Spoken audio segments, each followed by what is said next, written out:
Welcome to the Apple Insider Podcast. This week, we discuss Tim Cook's interview with Kara Swisher, who could be the next CEO of Apple. Apple announces support for third-party trackers in the Find My app, and Apple makes a major push with Apple Arcade. This episode is brought to you by ExpressVPN. Get 3 extra months for free at expressvpn.com/AppleInsider. And by StartMail. Secure your email privacy with StartMail and get 50% off your first year. Go to startmail.com/AI. Welcome to the Apple Insider Podcast. This week, I'm happy to have Wes Hilliard back on the show. How's it going, Wes? Pretty good. 2 weeks feels like a long time between shows. I know it's a long time. You know what's an even longer time? September. And I'm reminded every time you send that GIF because you're the master of the Earth, Wind, and Fire GIF. Every time I bring up the iPad Pro, and you just keep pushing it out. Well, you set up yourself for the last one. That was kind of your fault. I know, I did. And we're going to get to that, too, because there were some iPad leaks, but then chip shortages. And, Wes, if this thing doesn't come out till September, I don't know what I'm going to do. We'll get to that. The first thing I wanted to talk about, this interview actually came out Monday on Kara Swisher's podcast called Sway with the New York Times. And Kara Swisher, she was previously of All Things D, did that with Walt Mossberg, and they had Steve Jobs on multiple times when they did that conference. But she interviewed Tim Cook on the podcast, and it was very interesting. It's just about 30 minutes, so we'll put a link in the show notes to that so you can listen to it. And they spent a lot of time talking about privacy and security, a little bit of augmented reality too, which we'll get to. But he started out by talking about Facebook, and, well, Kara Swisher kept asking about Facebook because Mark Zuckerberg's been really pushing against Apple's privacy practices and this app tracking that's going to be coming with iOS 14.5, where users will have the option to opt out of tracking in the whatever apps, all the apps on the iPhone. And Kara Swisher kept asking about Facebook, but Tim Cook really tried stepping back and saying, listen, we are not in the social media game, which there was a funny quip because Kara Swisher mentioned Ping. And if listeners remember Ping, the social network for iTunes, which died. And Tim Cook actually laughed at it, so that was funny.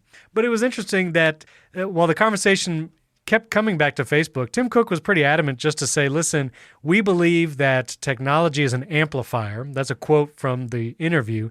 And he says that he believes Apple has a responsibility, like all technologies have a responsibility, to moderate these things and also let users and consumers have the choice of privacy and security, as well as that the content that's put on these platforms are not hateful or violence-inducing and all that. The attack on the Capitol here at the U.S. was a big instigator for that. And so I thought Tim Cook was very clear on that, really tried to keep coming back to privacy, and I think made it clear that he and Apple are not going to back down from this battle. Well, I think it was a really funny moment when Kara kept pressing him on Facebook, and he's just like, we don't consider them a competitor. If we made a top 10 list of competitors, Facebook's not even there. We're just not in that business. And I think that's one of the just biggest slaps to Facebook they've had so far, just because they're saying you don't exist to us. Why do you matter? One of the comments on this was that he's just not focused on Facebook, that everything that has to do with privacy may affect them, but they're not directly targeting Facebook in this battle for consumer privacy. Right, because it applies to every app across the store. So other social networks that, have been a little shady with data, whether that's TikTok or the other Facebook apps out there, whether it's Instagram or WhatsApp, but any app, whether it's a social network, whether it's, the Google apps where the privacy labels are out and you can see all the data they collect. This applies to everyone. And so I think Apple is committed to that. But what I also found interesting was they talked about side loading. And Kara Swisher asked him, would you consider side loading apps on iOS, meaning that you could install apps on your iPhone or iPad that are not in the App Store. And this has been in the argument for more openness on the platform for iOS. Epic, obviously one of the loudest battles. They're actually getting ready to go into the court case. But Tim Cook addressed the side loading specifically, and he said side loading on iOS would break privacy and security. And while we've talked about that on this show before, and yes, we understand that Apple institutes certain privacy and security measures for apps on the App Store, I wish Kara Swisher would have fired back to say, do you feel that way about the Mac? Do you feel like the Mac is not private and secure because you're allowed to install apps, whether they're signed by Apple or not, or whether they're from trusted developers or not? And I feel like, I could be wrong, but I feel like Tim Cook and Apple would say the Mac is still one of the most secure computing platforms, and they do a lot of work to keep it from malware and security updates, even for older versions of the OS. And so I wish Kara would have asked that, but I thought that was an interesting stance. And he seemed to make it clear that sideloading on iOS is not going to be coming anytime soon. Well, let me step into Tim Cook's shoes for a minute. I won't put on an Alabama accent, but Thank you. I'll say that from Apple's point of view, I don't believe the Mac is seen as a device on the same playing field as iPhone, because when you consider the install base, over 1 billion users across the entire planet versus Mac, which has a significant install base these days, even compared to Windows, but it's still not the juggernaut that iPhone is. Giving users the ability, like on Windows or Mac OS, either one, to install third-party apps from the web. It's just a natural evolution of that platform. Taking that away would inherently change that platform. But at the same time, I think that users on those platforms are educated about that type of interaction with the computer versus the iPhone. It's bought by everyone from seniors to children and used day to day. And I think Apple sees that their control over the App Store and the security and privacy of those apps is inherent to the device experience by not allowing people to accidentally install a Yahoo extension that constantly tells them to search for things and open advertising windows in the background. Just, it's impossible on iOS to have any kind of experience that just inherently slows down the device or bogs it with malware or anything like that, where even on Mac OS, if you turn off enough settings, you can get some pretty nasty stuff on there. Yeah. And this being, like the iPhone being the mass consumer electronic device that it is, Apple just feels a little bit more, protective over its baby. Yeah, I agree. I just feel like as they continue to try to use that as a defense, it's becoming more and more not problematic, but Epic is really going to push on this. The difference between Mac and OS. It's kind of a double standard. It is a thread that you can pull on to see where it leads for sure. Yeah, and I think we're going to see this a lot again in the Epic versus Apple court case, which is coming up in May. They've already released some statements. I'll put a link in show notes about how they're going to approach this lawsuit and their argument. One of their points is the iOS versus Mac platform, but also to the iOS App Store argument. Tim Cook is talking about the curation. He talked about curation in content. He talked about how Apple News has human curation and they fight against fake news, and that curation, and they're really just trying to bring the best content to the top. And so human curation, he said that multiple times.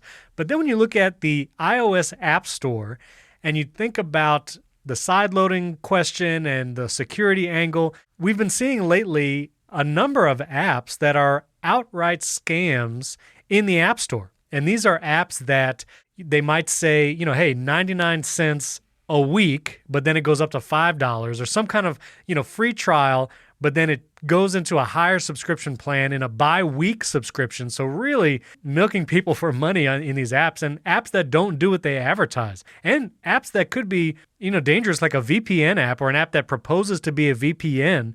If someone, at least knows enough where they say, I want a VPN app to keep my internet browsing secure. First of all, let me recommend ExpressVPN. They're actually sponsoring this episode. It's a great time. But that could be dangerous if someone downloads some third-party VPN app that is not secure, that might try to install a profile on their iPhone or iPad. And with all the human curation they talk about doing with news and the other parts of the Apple ecosystem, it seems like the App Store, again, it's like this, I don't know if double standard is the right word, but it's kind of talking on both sides of their mouth. Yeah, there's been a lot of conversation surrounding this. I mean, Epic has done a terrible job of attacking this angle just because it's hard to fight for the little guy when you're the billion-dollar giant that owns Fortnite, and everything that they say comes off as disingenuous. Plus, there's their years of planning that's come to surface, that they've been planning this for years to just, attack Apple and see if they can wrest control of the App Store or whatever. Looking beyond Epic, there's other developers who've been having issues and been speaking out vocally. And one of them, I don't think we ever got to it on our previous shows, but Costa Elefthero, I think that's how you pronounce his name. He's the guy who develops FlickType. He has actually sued Apple for damages to his business and malicious App Store practices and such, just stating that they have control over the App Store and everything in it and claim privacy and security as the reason, but then don't practice what they preach. And he's, over the last few months, been sharing examples of these fraudulent apps that have existed on the App Store and continue to exist, and they charge inordinate amounts of money to unknowing customers. And like the most recent example that we wrote about the other day is this app called String VPN. Do not find it. Do not download it. It charges $10 a week for whatever it does, and it doesn't appear to really do anything, but it made it through app review, and they're paying for advertisements across the web that say recommended by Apple in the advertisement, which obviously isn't true. And they've purchased whatever hundreds of 5-star ratings that are obviously fake, that look like they've been put through a AI word jumble. This is such an obvious scam, but yet it's drawing $1 million a week in revenue. And that's just insane. And Apple has to see those numbers. They have to see this thing. That is it actually a VPN? If it actually works, then sure, maybe Apple has some reason to ignore it, but it just doesn't seem right. Yeah, and I think if an app is charging per week, there needs to be some kind of visual cue to the user, like this is not a per month subscription, this is a per week, because that app subscription window that slides up at the bottom of your iPhone, it looks exactly the same, whether it's an annual subscription, monthly, or apparently weekly. And so I just think there needs to be some kind of flag to let users know, because people who might not be tech savvy and subscribe to these things, they're going to be scammed. I mean, it's literally that. There is no reason for there to be a weekly venue. It is the most obvious avenue for scams. Like that's where all the scam apps go. The coloring books that charge $10, $20 a week. It's always insane because users just ignore it and think they're paying per month and just click straight through.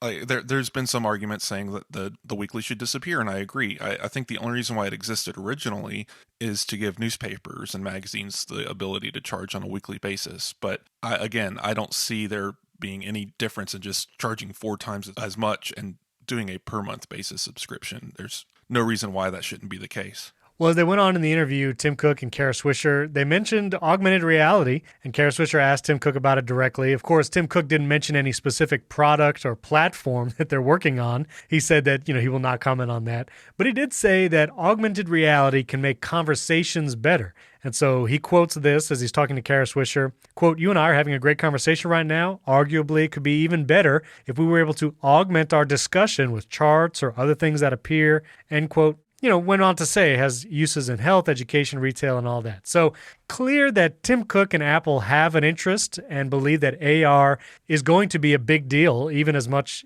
into daily conversations. And I tweeted out, as I was thinking about it, listening to this interview, man, if it would just pop up the name of the person I'm talking to, so I didn't have to rack my brain to try and remember it. I'm terrible with names until I really have to try to remember it. It takes me a number of times, like, man, just something as simple as that would be great, but also all the other use cases that Tim Cook is talking about. So it seems very clear that they have a big interest in augmented reality. I'm not sure if it'll be this year at WWDC or if we have to wait another year, but it seems clear that they're working on something. A quick tangent, the idea of calling up a number spreadsheet that'll float next to your head or whatever. This interview occurred over a FaceTime call. So it would definitely be interesting to see if Apple wants to implement some kind of video communication system like FaceTime, but for business, and implement more screen sharing or media sharing implements throughout a call. Bring up that spreadsheet or bring up that image just straight to the FaceTime call, because I feel like Apple might be interested in some of these business chats like Slack, and I don't see them doing anything direct, but an indirect implementation like that in FaceTime would be smart. And small things like that add up over time. I think just getting people used to the idea of having these things, kind of like current implementation in FaceTime where you can have stickers and objects floating around you. If you just stick them into the video, people can just see them there. And I think that kind of stuff can kind of become the norm the more Apple implements it into their programs. Yeah, for sure. Well, and then they also talked about the car. And so Kara Swisher asked him about the car directly. Again, Tim Cook didn't say anything about a product that they were developing. Kara said she would love if Apple made a car. So that was a funny comment. But Tim Cook says, "We love to integrate hardware and software and own the whole stack kind of idea." Because she asked, would it just be a platform in a car, like CarPlay, or would Apple design the navigation and what is on the screen, or would they build the whole thing? And Tim Cook implied they like owning everything, hardware and software, which seems like maybe it would be a full, complete Apple car, not just Apple software inside a Hyundai or Kia car. So I thought that was interesting. He also compared it to building a robot. He said like building a car isn't like building like a computer. It's like building a full autonomous robot, which is a funny comment, I think. Yes, yeah, that was. And finally, in some of the last comments, Tim Cook said, how long is he going to be at Apple going forward? He said probably not 10 more years. And that was an interesting comment. He is 60 now, and so in 10 years, he would be 70. And so that makes sense. Obviously, before he gets to 70, he's going to retire or at least move to some other board type position, maybe go like the Phil Schiller route where you ride a Lord of the Rings style boat into the into the elf lands. I'm not sure what happens to previous Apple executives. Neil had a great piece looking at who would be the next CEO when Tim Cook leaves sometime in the next 10 years. We'll put a link to that article in show notes. But you have some obvious front runners for who would step into that role. Craig Federighi, who is actually only 51 years old, senior VP of software engineering. He's actually younger than I realized or thought. 10 years, he would be 61, kind of the age Tim Cook is now, but seems like a clear front runner. Greg Joswiak, who's the senior VP of worldwide marketing. Obviously, he's a candidate. And Jeff Williams as well. We've seen a lot of Jeff Williams in recent Apple keynote recorded events. Jeff Williams is actually currently the COO, the Chief Operating Officer, which is the position Tim Cook had before he was made CEO. So that'd be an interesting connection. And also some other possible choices, but maybe not as likely. Lisa Jackson, who's Apple's VP of Environment. She's 59 right now. She's the woman, if you remember, in one of the recent events, she was on top of the Apple spaceship building, looking like precariously standing on the roof. So that was Lisa Jackson. And also John Turnus, who's Apple's Senior VP of Hardware Engineering. He's actually in his possible 40s. We're not exactly sure his age, but he's been in some recent Apple keynotes as well. And you might be a younger person to take that role in the event that Tim Cook retires. Honestly, Federighi seems so likely. It would be, almost weird to see someone else take it instead of him. But I don't know. What do you think, Wes? I don't think we're looking in the right place. I see where Neil's heart is. I get it. And it makes sense. If, God forbid, Tim Cook dropped dead tomorrow, I think the best choice would be Jeff Williams. He's basically a clone of Tim Cook walking around from what I've read. These other choices, I think they're perfectly happy in their positions. The CEO job is not the hardware job. You're being pulled out. I think he mentioned Johnny Cerrugi, and that guy, I don't think he's going to want to leave Chip Fab, right? To go and be the CEO. We're talking 10 years from now, and of course, like Tim Cook was brought up under Steve, and he was very visible before the transition happened and everything. That doesn't always have to be the case, and I think we're playing a little too much into that idea that we're seeing the guy right now that's going to replace Tim Cook, and maybe not. 10 years is a long time, and any number of people could rise up to the position. But I'm a fan of the theory that Johnny Ive is going to just sneak up into the background and usurp the throne. No, and just, there'll be no ports on any Apple device in 10 years. That'll be... Well, there'll be no Apple devices. He'll just sell white rooms. That's it. That's right. Everything is just a showroom. So interesting to think about. Thankfully, I think we have a number of years with Tim Cook at the helm. And, thinking about Steve Jobs versus Tim Cook, they've been the two predominant CEOs at Apple, kind of leading the company. Steve Jobs bringing it from, ruin to, extremely successful. We don't talk about the 90s. Yeah, we don't talk about that. And then Tim Cook making it the most successful it's ever been. I know people were concerned because Steve Jobs is such a charismatic and outspoken figure. He did the keynotes. If you remember the initial, obviously the iPhone launch, the iPad launch, Steve Jobs did those keynotes. He was on stage, 90% of the time, unless there was like some demo or video. And Tim Cook is not like that. Tim Cook opens a keynote, maybe closes it, does a couple interstitial moments, but he really leaves other members of the team to talk about the products. But in comparison, he's been very outspoken when it comes to policy and privacy and security and even social issues and political issues in the sphere. So it's just an interesting contrast to see how Steve Jobs versus Tim Cook, but under Tim Cook's leadership, it's become the most profitable company ever. And so to think about who would then take the helm into the next era, it's an interesting question. It's just interesting to look at the history here of just America, giant corporation, in general over the last couple of decades. There's a lot of big names out there that you can name off the top of your head: Bill Gates, Steve Jobs, and Tim Cook, and these guys, these figureheads that oversee these companies, and we see them as a personification of the company itself. I think that if you pay attention to how Apple's been handling their leadership staff, especially during keynotes over these last few years, they're trying to push away from that single figurehead image. And while Tim Cook's going to be very predominantly seen throughout the rest of his tenure, that may not be the case in the future. That, we could have one of these people step in quietly to manage the company and no longer be a figurehead, and have the hardware departments step forward and, kind of take the public helm as it is. I'm just personally kind of tired of the, hero worship of companies like Tesla and having their one guy up top that everyone talks about. And a company is so much more than just the CEO and this one person. And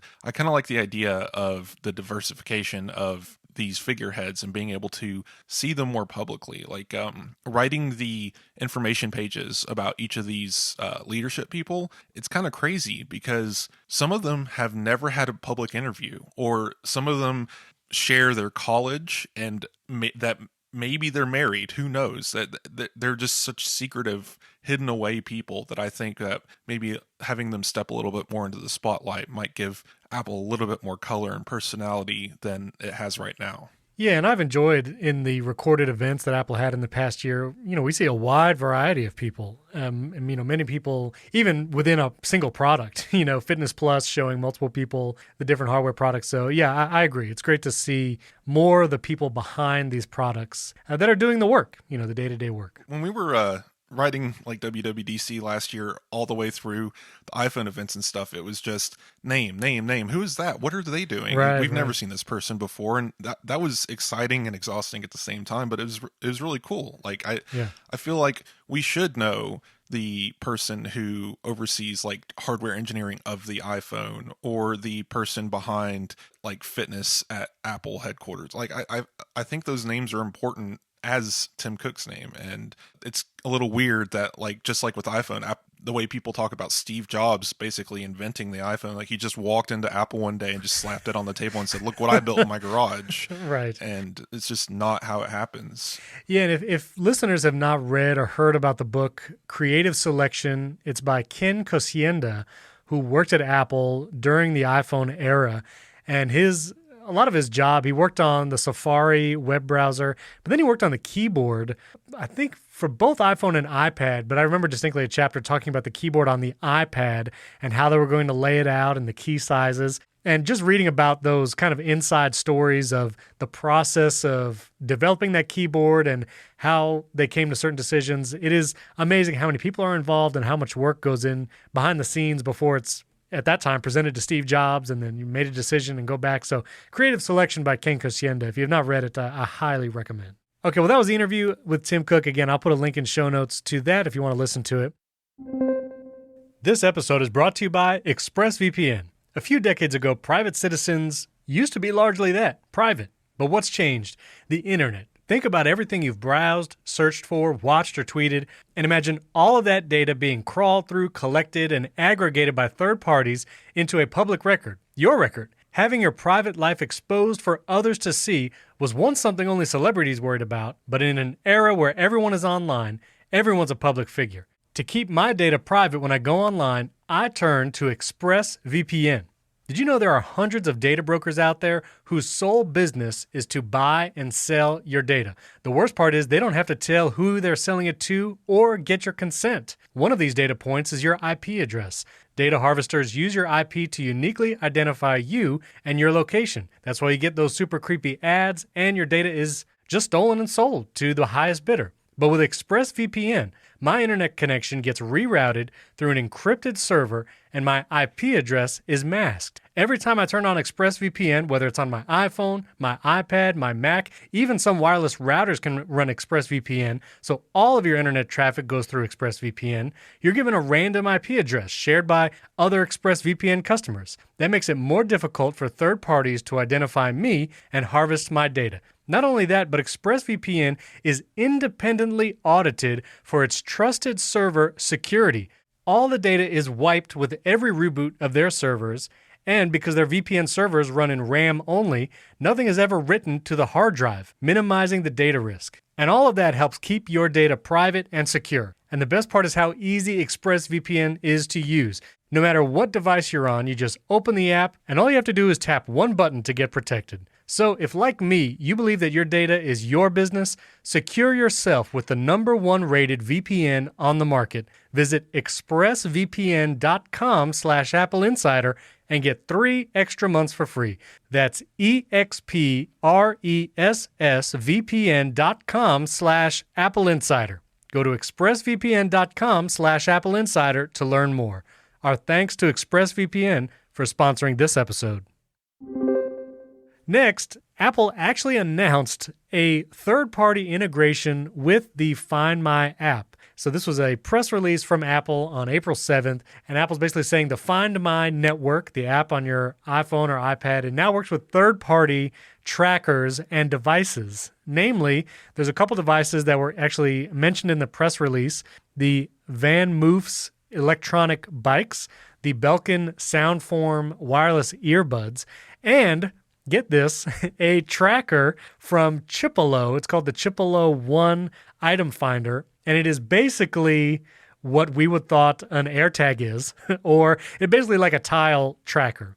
And so this is very interesting to me to announce third-party integration with the Find My app, including a tile tracker, but no mention of a first-party Apple AirTag device along with this entire press release. It seemed like it would have been the perfect time for it. And then the question becomes, well, is the long-rumored AirTag just going to go away? Are they just never going to announce it because they now have this third-party program with a tile tracker included? First of all, Tile, I think, can make this work with their products, but they're currently either suing or in the process of suing Apple about stealing the competition or whatever that story was. Back when the Find My thing first leaked, I think Tile ran straight to the court and was ready to sue Apple on competition, whatever. But I think this is interesting. It's an interesting move. This has been kind of whispered about and known about in the iOS betas for months now, just been waiting for it to happen. Belkin had those earbuds release a couple weeks ago that did this already, so this is just Apple's official announcement. I'm all for it. I want everything that I'll ever buy again to have some kind of Find My integration with it. Yeah. I don't care. Just like if it has if it's something that has a Bluetooth radio in it already, like say even a keyboard, I don't care. It's as dumb as that sounds, just put it in everything, because you never know when you might need to find something. And with Apple's push for augmented reality location finding and stuff, having a little arrow pop up on your screen and say, hey, go over here, it's right there, just sounds really cool to me. And this will do wonders for theft prevention and just things in general. Or you have a house with 5 kids who ask you every day where they put their shoes. Well, you just pop open your tracker. But in any case, this is fun. Van Moof, never heard of them, but now I really want one of their bikes. Yeah, exactly. I've never looked at it. So fancy, but my God. Yeah. Not inexpensive. So the Chipolo tag, it is not available yet. They say it starts shipping in June. You can give them your email address to be notified. I did that because I'm very curious to try it. I do have a couple Tile devices. Weird that Tile was not part of this announcement. Tile has been one of the longest standing location tracking tags. You can get it everywhere. It's I've had a couple of them. It's I don't know, weird to me. I don't know why they wouldn't have been included in this, because Chipolo, I'd never heard of them.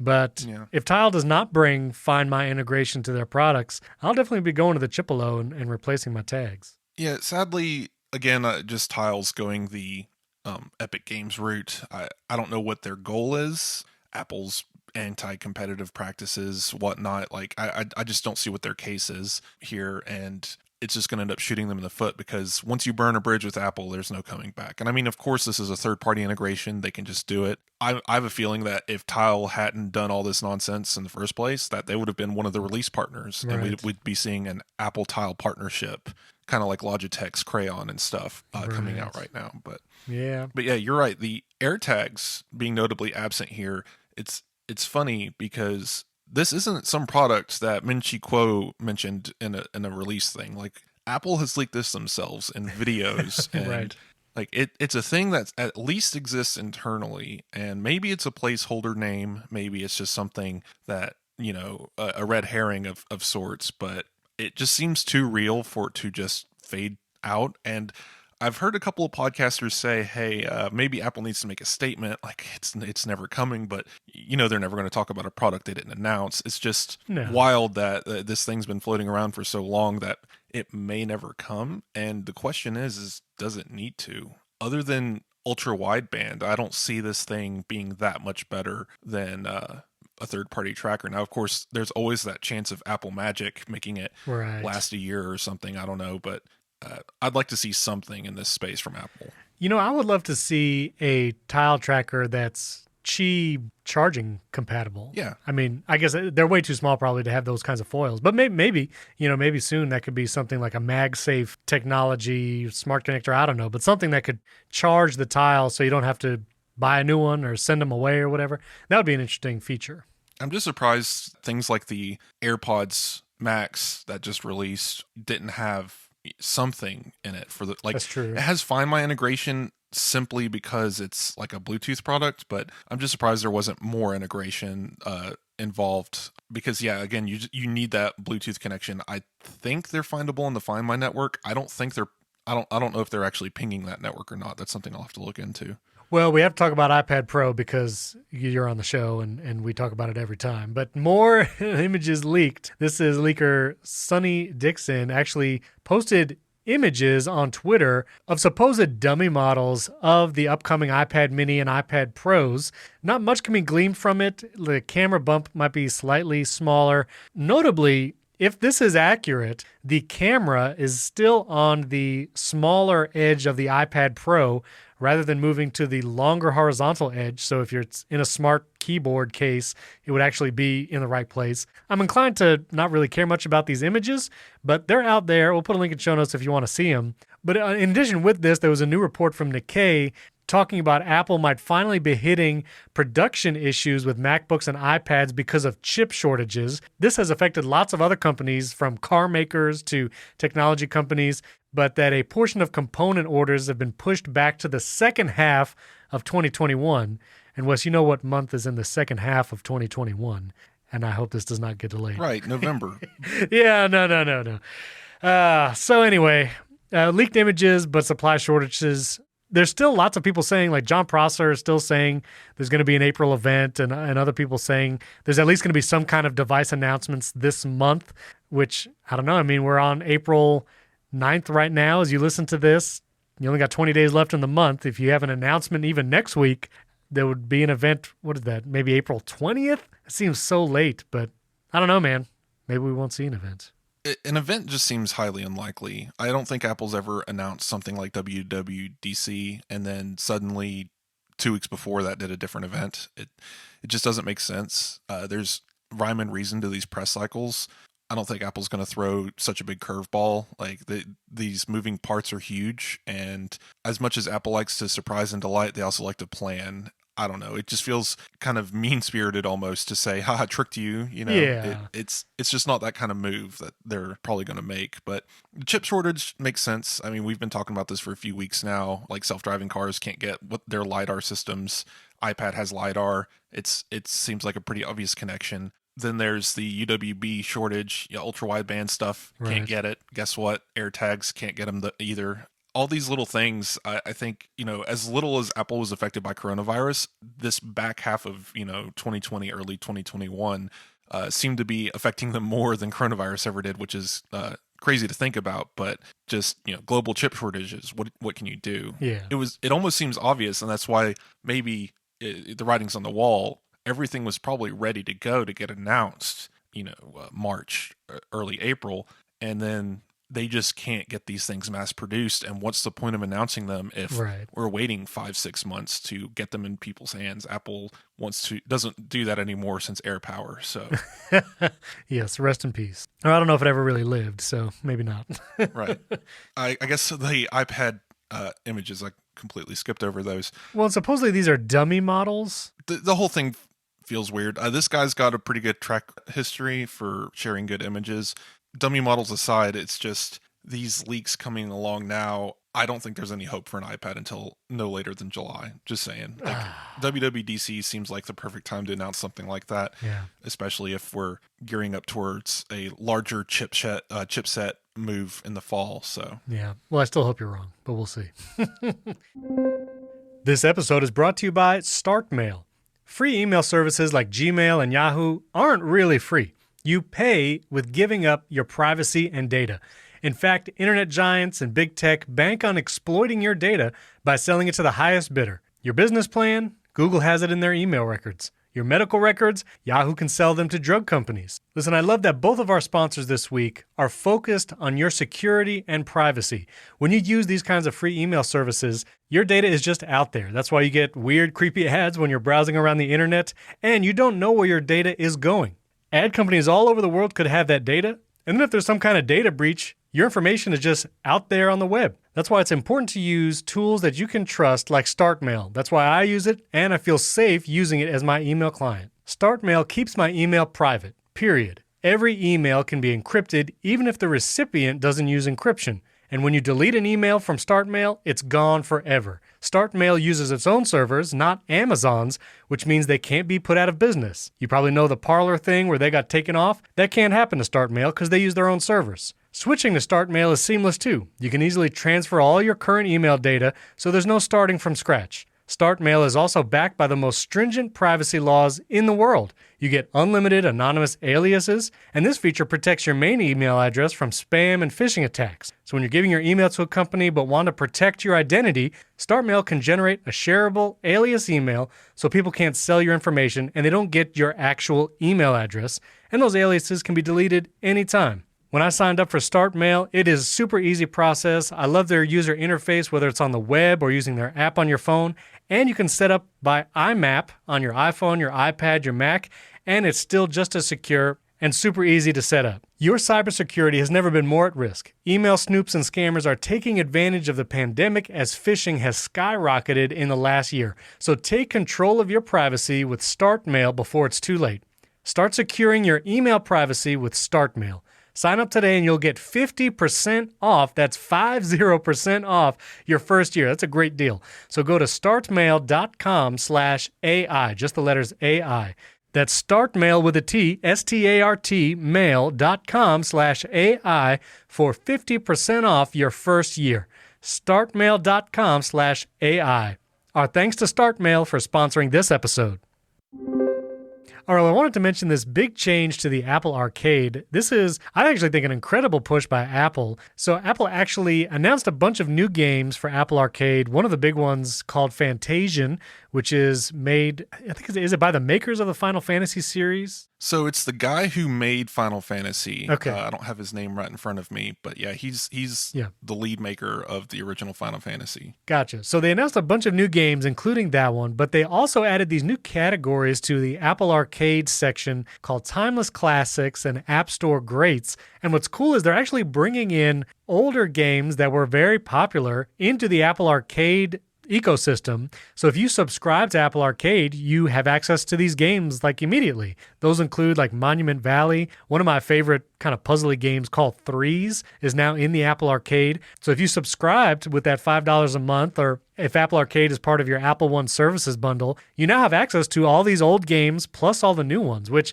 I think this is a great move for Apple to do this to Apple Arcade. It really increases the value of Apple Arcade in general to anybody who wants to subscribe. And what's interesting is these apps are actually still available in both places. So if you wanted to buy the app Threes, you can still buy it if you're not subscribed to Apple Arcade. And so you could pay whatever the few dollars is just for the single app. Or if you subscribe to Apple Arcade, you get access to that and all the hundreds of other games in the Apple Arcade. So I think this is a great move. I downloaded Fantasian, and I think you tried it too. So I'd love to hear your thoughts on it in a second. But I tried Fantasian for a few minutes, and it's a beautiful game made with dioramas, and it was a great play. I was a huge Final Fantasy player and fan back in the day. And also along those lines too, Apple Arcade related, but Final Fantasy VIII actually came out for the iPad recently, and you could download the full game, Final Fantasy VIII, on your iPad and play it. And I did that as well. I played it for a little while. Extremely nostalgic. I didn't know if I had the stamina to like play the entire game through anytime soon, but really cool that you can get it on the iPad now. And again, all these games and the change to Apple Arcade, I think this is a great move for Apple, and hopefully maybe alludes to a new Apple TV that has a little bit of a gaming focus in the future too. Well, first of all, 35 new games were announced. 3 of them pre-orders, 2 of them we knew about, and then the other 30 we didn't. And those 30 games, it opens up a whole new field of categories, the casual gamer, Sudoku, solitaire, stuff like that. Like, Right. there's games on there now that my mother will actually play, Right. and that's saying something. She's a big solitaire fan, so it's just really cool that Apple kind of busted the store wide open, almost totally in secret. I saw the Twitterific guy kind of teasing that they had a release coming up in a few days. Forensic Overtime. Forensic is a classic game from the guys who make Twitterific, and they've completely remastered it and built it for Apple Arcade, and that's pretty exciting. And a lot of these like returns from the old App Store days, like Cut the Rope, Cut the Rope. remastered. That's exciting. I love that game. I don't know why it's so addicting, but it's just simple puzzles, but really fun. But yeah, Fantasian, I've been anticipating for a while now. It's really exciting because they got the Final Fantasy guy. Right. Hironobu Sakaguchi is his name. He's the original creator of Final Fantasy, and he partnered with some people to build this game. It's not a Final Fantasy title, but it might as well be. Yeah. The graphics, the gameplay, turn-based RPG type stuff, amazing. But the coolest thing is the entire game is built on dioramas. They physically built these actual, like, over 150 dioramas and photographed them. And as you move the character around the game, the camera pans around real photographs of these dioramas, and it's just really cool. It's very throwback to like old school video games that had to use real photographs of images because rendering video games back then was too taxing, so they would just use static images for the backgrounds, and this is just kind of a cool throwback to something like that. Very Final Fantasy VII-esque anyway. Yeah. Another big Final Fantasy name is attached to this as well. Nobuo Uematsu. He's the guy who does the music for most of the Final Fantasy series. One of my favorite soundtracks is from Final Fantasy VII. Mm-hmm. He also produced, I watched a little video that Apple released on YouTube of him describing, like, he thought about going to this completely different, and he just wanted a completely unique soundtrack built for this game that's supposed to represent the beauty of the dioramas. And put some AirPods Max on and play this game, and you'll see it's just really well done all the way around. Yeah, it's very cool. I will make the chapter art a behind-the-scenes image of one of the dioramas that was made for Fantasian. It's you could see the set kind of they built and the picture, and then kind of what it looks like in the game. So check that out. Look at your podcast player as we talk about it. This we're talking about Apple Arcade, and that's the image you'll see in the chapter art in your podcast player. You know what's missing from the Apple Arcade App Store Greats section? What's that? Infinity Blade. I wonder why.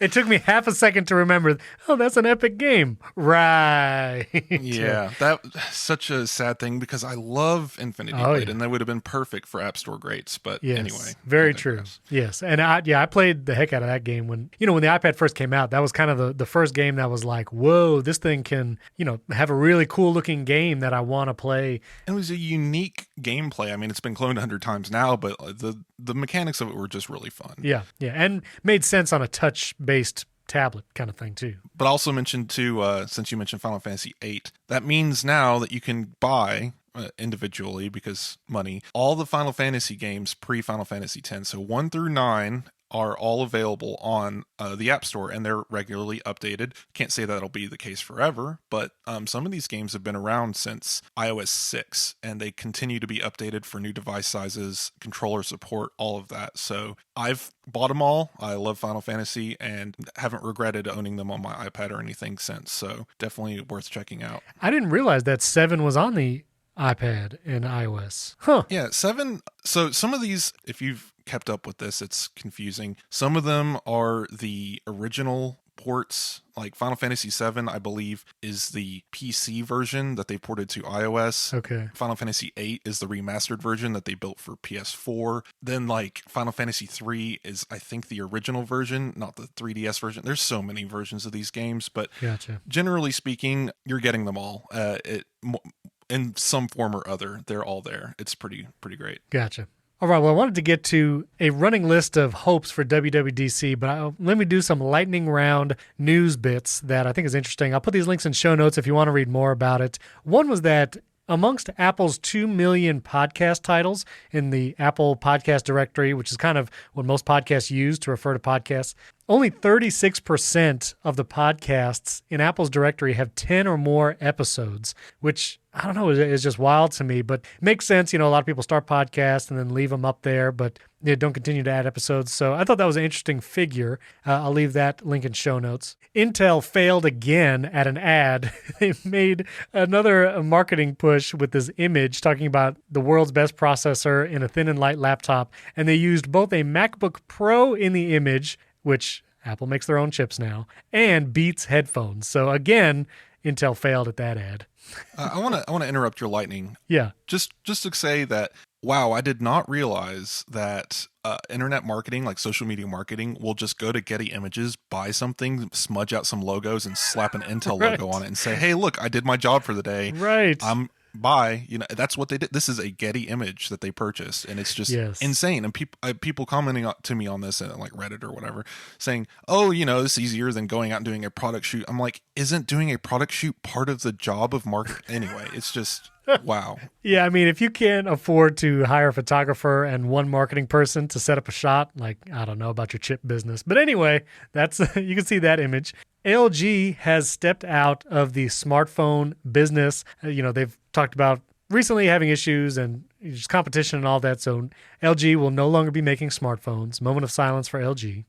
Google also announced I/O is going to take place this year. Google canceled I/O, their developers conference last year with the pandemic and all. But this year, I/O is going to take place May 18 through May 20th. They announced all the new Android features and Google Chrome stuff. So that'll be coming May 18th, Google I/O. Also, I thought this was interesting. T-Mobile announced 5G home internet, $60 a month, unlimited 5G data. They send you this tower-looking device. You plug it in at your house, and it puts out a Wi-Fi network, pulling down T-Mobile's 5G cellular data and gives you a Wi-Fi network at home. I think this is incredible, and as we move to better 5G technologies in the future, this could be how some people do internet, especially people who live that RV life or maybe travel a bunch, and you can get T-Mobile 5G home Wi-Fi unlimited data for $60 a month. That's a big deal. So I thought that was cool. I'll put that link in show notes as well.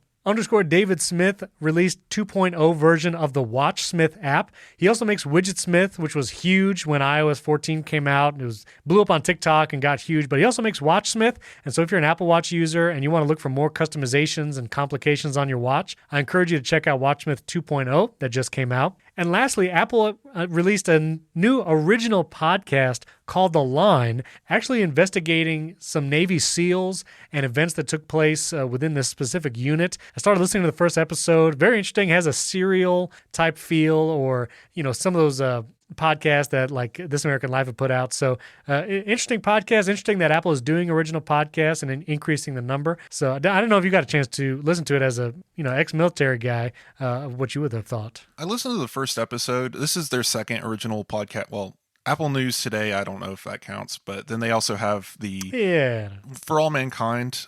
They also have that as a podcast right behind the scenes. Yeah, that's actually really good too. But I did listen to the first episode of this, and it sounds like the military. There's a lot of cuss words. Right. They're interviewing the guy that got he did some pretty terrible crimes. There's some concerns I just wanted to voice. I've seen through the internet, like, why are we giving this guy the time of day? He murdered a dude.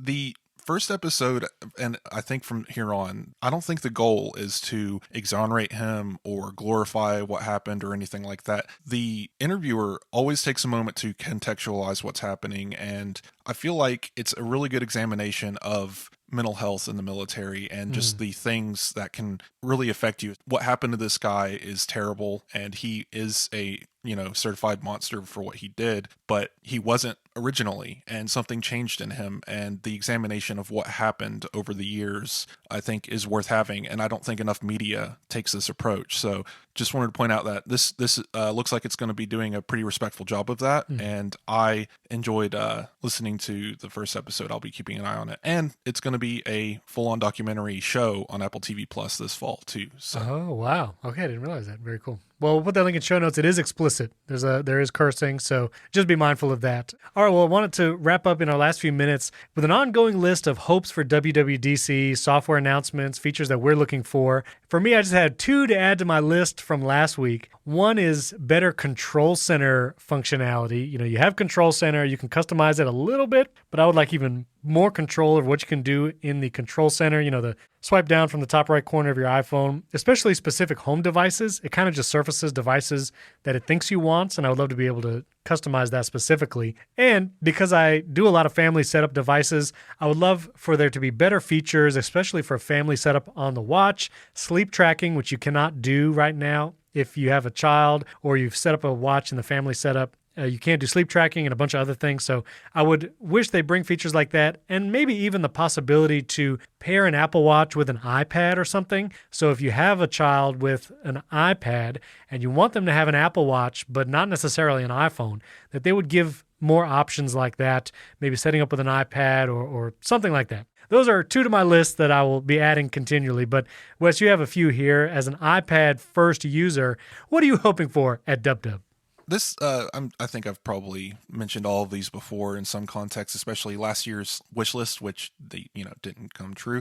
So iPad external monitor support needs a revamp. Obviously, I would love to have an extended display rather than a mirrored display, and have it actually take up the full 16:9 monitor. There's a million things Apple could do here. I think this is just low-hanging fruit that's been around for a number of years now. It just needs to happen, Apple. Come on. Yeah. Better file management. We have file management. I'm pretty happy with it, but I think we need the ability for stuff like shortcuts to target it. I would love to see like file naming automations, stuff like that. The things that you can do on Mac OS, I think we need to bring over to iOS as well. There's just certain systems there that could definitely be improved. Safari extensions on iOS, I think stuff like DuckDuckGo or things like ad blockers. Sure, we already have ad blockers, but they're very rudimentarily implemented as it is.